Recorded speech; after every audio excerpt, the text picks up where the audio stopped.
Canis – visavertis maistas jūsų augintiniams. Canis Major didelių, Canis Minor mažų ir vidutinių veislių šunims. Canis – tvirtesniai draugystei. Mėgstamiausi skoniai nuo šiol ir skardinėse.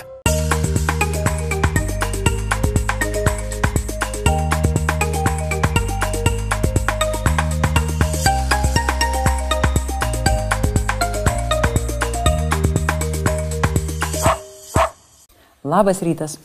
Pirmiausia, žinoma, sveikinuosi su savo mama, sveikinu ją su motinos diena ir linkiu laimės, sveikatos ir dėkoju už viską, ką jinai mano gyvenimui davė. Ir, aišku, labiausiai už gyvybę.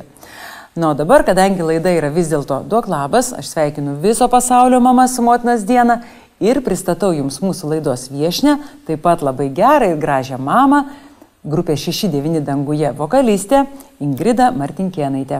Šiandien laidoje pažintis su Ingridos Jorkšyrų terjere Tuti, linksmos istorijos iš šuniukų gyvenimo ir Tuti jaunikio paieškos.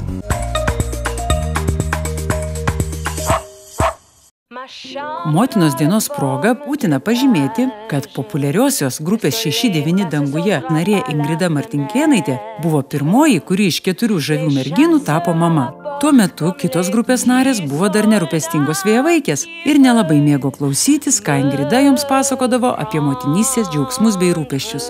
Na, bet šiandien jau visos grupės narės ir Goda, ir Karina, ir Nelly augina vaikučius ir turi dar daugiau apie ką pasikalbėti. O vasarą visa ketveriukė trauks į pajūrį, pasiims šunis, vaikus, gal kokių padėjėjų kompaniją ir koncertuos ten jums, mieli žiūrovai. Beje, o Tuti yra mačiusi Ingridą scenoje? Mačius turbūt, bet neimdavau. Jo, buvo porą kartų, kad buvom paėmę, nes kažkur važiuodavom gal pro šalį ir turėjom Tutį. Ir dėl to jinai sėdėdavo ten per koncertus, bet nepatinka iš tikrųjų jai tas garsas. Ir per stiprus garsas, man atrodo, visiems šunim yra per jautru. Tai... Ir kaip tu suprasdavai, kad jai nepatinka? Nu, šiek tiek maistosi, inkščia. O tai kas ją prižiūri, pavyzdžiui, kai tu dainuoji, kas ją prižiūrėjo? Nu, tai mes tada turėjom pavadėlį, jinai buvo pririšta prie kažko, nežinau prie ko, tam grimeriniai. Nu, ir sėdėdavo, laukdavo mūsų. Na, bakint, žodžiu, nepatiko jai jūsų grupės muzika. Nebus jinai mūsų grupės fanė, man atrodo. Nebent jau fotosesijose, ar filmavimuose jinai mieliau dalyvauja ir pozuoja. Tai jau kur yra dalyvavus, papasakok? To ir daug yra nuo žmonių žurnalo ir daugelį laidų ir visur, kur ar namie vyksta filmavimai, tai visur dalyvauja. Na, bet apie viską nuo pradžių. Susipažinkite, tai Tuti, kilminga, sertifikuota ir gerai išauklėta Ingridos Martinkėnaitės Jorkšyrų terjerų veislės augintinė. Kadangi kadaise šitie šuniukai gyveno pilyse ir dvaruose, kur gaudydavo žiurkės ir lepindavosi kilmingų damų dėmesiu, mes irgi filmavimui pasirinkome prabangią lokaciją. Kaip jauties rūmuose? Ar žinai, kad šitie šuneliai, Jorkšyro terjerai, kadaise Anglijoje rūmuose, niuriuose, pilnuose žiurkių gaudydavo tas žiurkės ir jie buvo iš tikrųjų rūmų gyventojai ir ne viename paveiksle yra nutapyti, sėdintys damoms ant kelių? Jo, žinoma. Manau, ir Tuti čia puikiai jaučia savo namus. Kelsimės čia gyventi. Po reklamos žiūrėkite. Pažintis su Ingridos Jorkšyrų terjere Tuti, linksmos istorijos iš šuniukų gyvenimo ir Tuti jaunikio paieškos. Canis – visavertis maistas jūsų augintiniams. Canis Major didelių, Canis Minor mažų ir vidutinių veislių šunims. Canis – tvirtesniai draugystei. Mėgstamiausi skoniai nuo šiol ir skardinėse.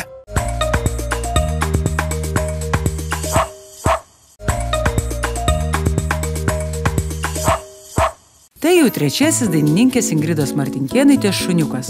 Vaikystėje Ingrida labai mylėjo šunis, cirką, dresūrą ir net pati svajojo ir rimtai ruošėsi tapti gyvūnų dresuotoja. Aš norėjau būti arba oro akrobatė, arba būtent dresuoti šunis. Labai prašiau tėvų, bet kadangi Lietuvoje tokio kaip cirko mokyklos nėra, tai taip ir liko svajonė.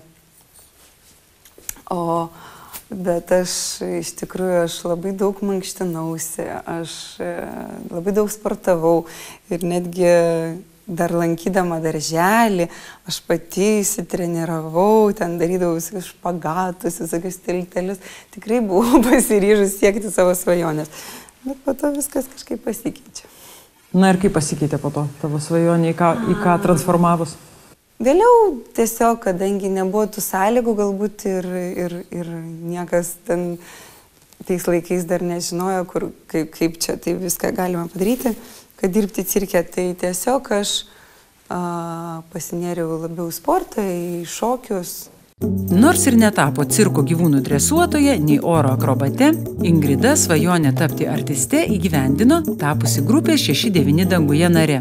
Juk kaip žinia, jei ko nors labai nori ir sieki, svajonės išsipildo, ar ne? Aš visą gyvenimą šokau ten viską, pradėjau turbūt nuo liaudės mokyklos šokiau, po to šokdavom nuo charakterinių iki ritminių tais laikais ir baletą lankiau, viską lankiau.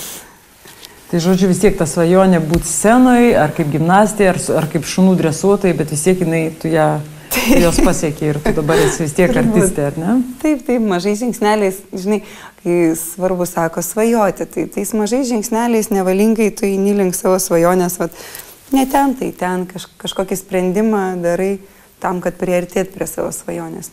Tėvai Ingridai ir jos sesiai šuniukų auginti vaikystėje neleido. Bet ar gali mylinti mamos širdis atsilaikyti prieš vaikišką maldelę prašančią Dievo šuniuko?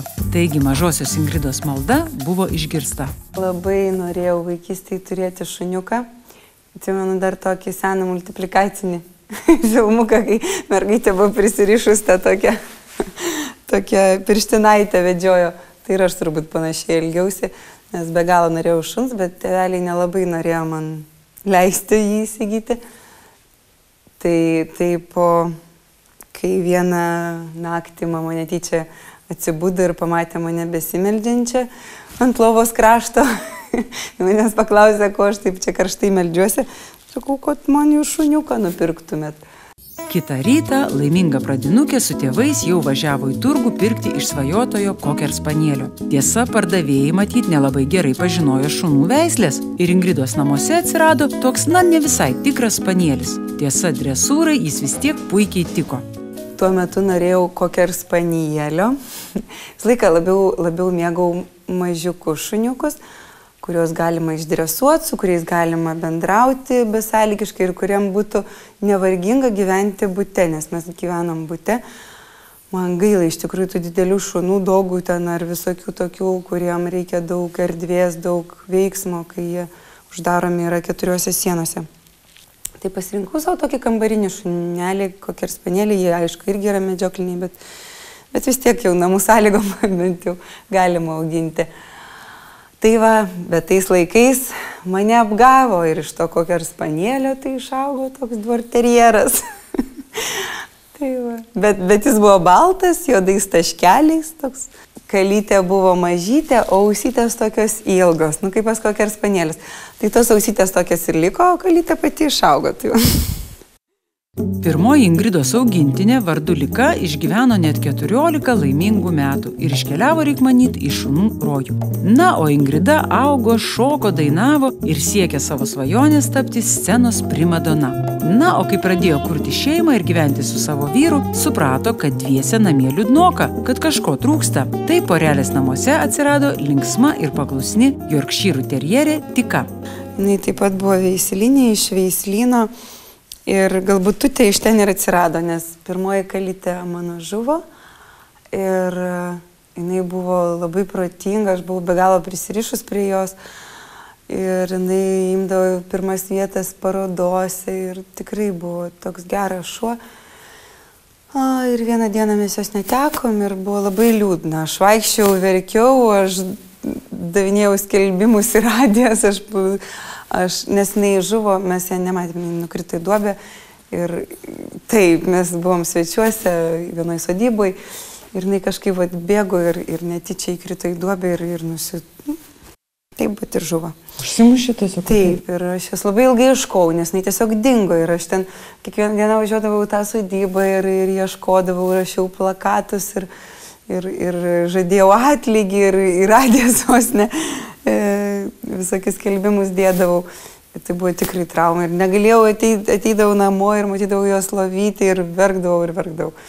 Kol jau po to ją rado ir man jie po to bijojo pasakyti, Bet jau vyrui pagailo manęs, kad aš ten dar daugiau nusipluksiu jos beieškodama, tai tikrai, tada jau jie man pranešė. O kaip tu supratai, kad čia jūsų po kiek laiko rado ją? Nežinau, rado galbūt net kitą dieną ar po kelių dienų, bet jie man nesakė dar ilgai, kokį porą savaičių, tai po to jau tik parodė, kur palaidojo. Tai taip, nesmagu, iš tikrųjų labai nesmagiai gavosi ir labai liūdėjau, bet ką darysi. Po to, kai prarado mylimą šuniuką, Ingrida sako suprantanti tuos, kurie labai išgyvena mylimo augintinio netektį. Anksčiau, sako, nesuprasdavusi svetimo skausmo dėl augintinio mirties. Atsimenu, pasakodavo draugė, pasakojo, tai pergyveno, kai jos kačiukas nukrito ten iš kažkelinto aukšto. Ir aš dar taip, dar tuo metu nesuprasdavau, kaip taip žmonės gali išgyventi tų gyvūnų netekti. Ir kai aš pati ją išgyvenau, tada aš paskambinau ją ir pasakiau, sakau, aš dabar suprantu, ką tu jautei tada, tikrai. Tai yra tragedija visai šeimai. Visgi po liūdnojo periodo atėjo šviesusis, nes Ingrida nusprendė įsigyti tos pačios mamos, kaip ir tikos, kitą šuniuką ir net metus laukė, kol ši atsives naują vadą. Tada namie atsirado štai ši gražuolė Tuti. O šita iš karto buvo ilgom, lieknom kojytėm. Jinai visur griūdavo ir cypdavo, jinai jos užsigaudavo. Kol vieną dieną jinai ją susilaužė savo tą pagaliuką. Ir aš dar turėjomės tokių, dėl to rūpesčių, mes irgi norėjom su ją dalyvauti visose parodose, bet susilaužėm kojytę, jinai keliose spėjo padalyvauti, visai neblogai sekėsi ir susilaužė kojytę, dėl to reikėjo kirpti kailį, darėm operacijas, statėm varžtelius, tai sakau, turėjom bėdų ir aš kaip tik laukiausi, kai viskas tas buvo. Tai be galo daug į šilumos ir meilės davinėjau, iš rankų jos nepaleisdavau. Dėl to jai buvo tragedija, kai parsinešiau namo vaiką. Jis su manim nešnekėjo porą savaičių, sėdėjo mano spintai, miegojo ant mano rūbų, nieko nevalgė ir toks pas ją buvo streikas. Nuo pat gimimo Tuti gavo labai daug Ingridos meilės ir dėmesio. Juk reikia rūpintis išoperuotų šuniukų, ar ne? Todėl, kai po pusmečio karaliavimo namuose atsirado konkurentė, Tuti nejuokai supyko. Jinai, žinok, iškart suprato, nes pradžioj, kol dar nebuvo vaiko, Tuti galėjo užlipti kartais ant lovos, jinai turėjo daugiau teisių, bet kai jau atsirado vaikas, jau lova yra vaiko, jau aš vis dėlto jinai eidavo į lauką ir aš jau jai neleisdavau taip arti ten lipti jau ant tos lovos, kad jinai lakstytų man per Mariją. Tai Tuti iškart suprato, kuom čia kvepia, kad jinai dabar antraeilis jau pas mus žmogus. Tai jinai dėl to ir buvo labai supykusi ant manęs. Bet kažkaip tai po to jau suprato, po to jau aš jas ir draugauti jam leisdavau. Visgi, nors ir pašnairuodama ir nelabai patenkinta, Tuti turėjo pripažinti vaiko viršenybę ir su juo susidraugauti. Šiandien Marija ir Tuti geros draugės, o tiksliau žaidimų ir dūkimų partnerės. Labiausiai Tuti visgi myli Ingridą, bet dūkti smagiausia su Marija. Draugauja su šuniuku, bet ne vis pavydi man. Sako, kodėl tave Tuti taip myli, nes Tuti, jinai yra tiek švelnus šuo, jinai kartais jai pasilgsta tavęs, jinai ateina, o taip užsilipa, užsideda savo kojytės ir pradeda glaustis, visaip tave bučiuoti. Tai su Marija, kadangi jos labiau žaidžia, labiau viena su kitai išdykauja jos tenais, tai Marijai taip dar nedaro, tai jinai labai pyksta Marija iš tikrųjų. Nori, kad ir ją taip Tuti apkabintų. Bet Tuti su ją taip nesiglaustų, labiau ją žiūri kaip į konkurentę vis dėlto. Jo, ne taip, kad konkurentė, bet kaip į žaidimų partnerę labiau negu į šeimininkę. Tuti šiaip nelabai mėgėja vaikų, turbūt daug, kaip ir daugelis šunų, nelabai jinai mėgsta, kai jie ten tampo ant rankų, pavyzdžiui, ant rankų nesiduoda visiškai, ar kažkaip už uodegos tampo, tai irgi gali ir grybštelt. Ir Marija tai greitai suprato, nes porą kartų gavo per savo nagučius. O po to jos labiau mėgsta žaisti, ten Marija slepia nuo jo žaisliuką, Tuti ieško, arba Marija pati slepiasi ir mes leidžiam jai Tuti ieškoti Marijos. Tai va, tokius žaidimus jos labiau žaidžia. Tai čia namie taip slapstatės ar laukia kaip būna? Taip, namie slapstamės. Jis labai turi gerą uoslę, jei gali kur nors palikti žaisliuką ir vaikščios, ilgai vaikščios ratais, gali jo net nematyti, bet vis tiek po to atrasta kampą, kuris, sakykime, ten aukštai yra kur nors padėtas stovės ir cypstėm. Jau rodys, kad ten yra žaisliukas jos. Tuti visgi nėra išlepintas šuniukas, kuriam perkami prabangus šuniški rūbeliai ir viskas leidžiama. Parodose jį beveik nedalyvauja, tai ir kirpykloms bei šukuosenoms šeimininkė per daug neišlaidauja. Tai nesame ten tokios fanės visokių drabužėlių, maikučių, batukų ir šalikėlių, nes pačiai nepatinka netgi žiemą, jinai ten muistosi tuose savo kailiuose. Va, bet žiemai tai vis tiek jau uždedam. Yra tokie ir kremukai pėdutėm, kad nenušaltų, kad nenusibrozdintų į sniegą. Sako, kad va, šitų veislių šunys jie dažnai ten serga. Nei tikrai, ar dėl savo aktyvaus būdo ir sveikos gyvensenos, tikrai pas mus nesirgo niekom, neturėjome jokių bėdų, apart tos sulaužytos kojytės. Valgo jinai tik tai savo maistą, kuris subalansuotas, sausas maistas. Šiek tiek, aišku, kažko mėgsta ir kokį gabaliuką gauti nuo stalo, tai čia jau desertas, jau čia jai jau labai tas patinka. Į kirpyklas vaikštom irgi nedažnai, žiemą paauginam kailiuką, pavasarį nusikerpam, nes, sakau, jinai būna daug lauke, mėgsta visokių orų eiti į lauką, tai kad ir pati būtų švaresnė ir pati geriau jaustųsi, tai mes ją nukerpam, o tai šlapiais sezonais būtent. O maudyt, pavyzdžiui, va tokį šuniuką dažnai maudai? Taip, dažnai maudau kartais ir porą kartų į savaitę, kartais į savaitę, tai jau tikrai reikia. Na, o labiausiai Tuti mėgsta, kaip ir visi šunys, laisvę. Ir, kaip ir jos šeimininkė, pamėgusi Tenerifę, šilumą ir saulę. Jinai visai šeimininkė, jinai mėgsta šilumą ir tik tai šilumą ir saulę, jinai namie deginasi, kur tik saulę pamato, ar ant laiptų, gali ant laiptų tada savo šiltai atsigulti ir kad tik tais būti toj saulės atokaitoj, ar kur prie lango įkaitusio prisiglausti, arba jeigu žiemą židinys yra kūrenamas, tai jau tenais atsigula, visa prisiglaudžia, kai tik gali. Dėl savo pomėgio būti be pavadėlio ir laisvai bėgioti aplink namus, Tuti buvo šeimininkams įvariusi nemažai baimės, kai kartą per toli nuklydo nuo namų. Laimiai geri žmonės pastebėjo pabėgėlę ir priglaudė. Incidentas buvo, kad kadangi jau taip mes visi ten aplinkui ją pažįsta, kad jinai išeina ir už kiemo vartų kartais. Pite. Dėl to jinai nuklydo šiek tiek, bet tikrai ten netiek, o žmonės pravažiuodami pro šalį pagalvojo, kad jinai pasiklydo ir pasiėmė ją. Ir man vėlgi buvo didžiausia trauma, aš vėl kabinau visus plakatus po visą rajoną ir taip atradom tos žmonės ir jie grąžino mum, grąžino po kelių dienų. Po poros dienų gal. Jo, bet nuostabi šeima, mes dabar bendraujam ir pažadėjau jiem, kai Tutės vaikutį, tai vat, laukiam. Vat ieškom vyro iš tikrųjų, ieškom vyro savanori. Kaip dabar atrodai, vyro ieškai, gražuolė? Susivėlus visą, Tai va, tikrai ieškom sveiko, gražaus patinėlio, veislinio ir visokio kokio čempiono. Kuris norėtų su mumis padraugauti, nes norėtumėm dar kartą susilaukti vaikelių. O tai jau vieną kartą buvo jinai susilaukti? Jo, jinai jau buvo porą kartų. Porą netgi? Porą kartų buvo. Ir kaip jums sekėsi, motinystė jos kaip sekėsi? Taip ir sakyti kamerą. Taip, čia laida apie viską. Motinos diena iš tikrųjų. Teisingai, motinos dienos proga. Kaip sekėsi Tuti motinystė? Mamytė iš jos nežinau. Mėgsta jinai juos paauklėti iš tikrųjų,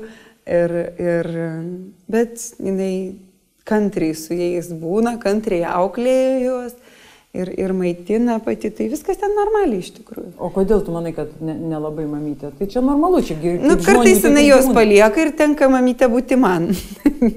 Jau kai jie ūgtelna.